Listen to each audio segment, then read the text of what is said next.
تو آج میرے پاکستانیوں یہ یاد رکھیں، یہ جو ظلم کیا جا رہا ہے، آپ کے اوپر خوف ڈالا جا رہا ہے کہ یہ جی وہ جیل میں پکڑ لیں گے، وہ گھر توڑ دیں گے، وہ یہ کر دیں گے، وہ مار دیں گے، وہ ویگو ڈالا آ جائے گا، آپ اس سے اپنے آپ کو آزاد کریں۔ یہ جس وقت آپ نے یہ فیصلہ کیا کہ ہم رائے حق کے اوپر کھڑے ہیں، ہم ظلم کے سامنے نہیں جھکتے، ہم اپنی آزادی لے لیں گے۔ ہم یہ چھوٹا سا طبقہ جو ٹولہ اوپر بیٹھ کے سارے ملک کے وسائل کے اوپر بھی قابو کر کے بیٹھا ہے، چوری یہ کرتا ہے، ملک پیسہ باہر بھیج دیتا ہے، احتساب جو عام لوگوں کے لیے چھوٹی چھوٹی چوریوں میں لوگوں کو جیلوں میں بھرا ہوا ہے، اور جنہوں نے نہیں بھی چوری کی طاقتور کے سامنے وہ آتا ہے اس کو جیلوں میں ڈال دیتے ہیں،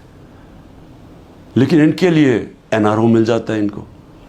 اگر ان کے ظلم کے خوف کی وجہ سے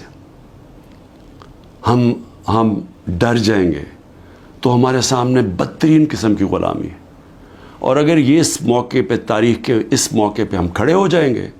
ہم اپنے آپ کو آزاد کر دیں گے، اور آزادی آئے گی انصاف سے۔ جب ہمارے حقوق کی ہمارے عدالتیں حفاظت کریں گی،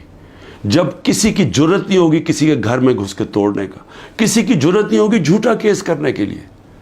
میرے اوپر 180 سے اوپر کیسز ہیں، میں پچھلے 2 مہینے میں تقریباً 350 مختلف کیسز کے اندر عدالتوں میں جا چکا ہوں۔ ایک دن میں 19 کیسز کا میں نے سامنا کیا، اور میں یہ کرتا جاؤں گا۔ ہو سکتا ہے کہ میں نہ کر سکوں، یہ مجھے جیل میں، کیونکہ پوری کوشش کریں جیل میں ڈالنے کی، میں اس کے لیے تیار ہوں، لیکن میں یہ بتانا چاہتا ہوں کہ یہ جو مرضی کر لیں،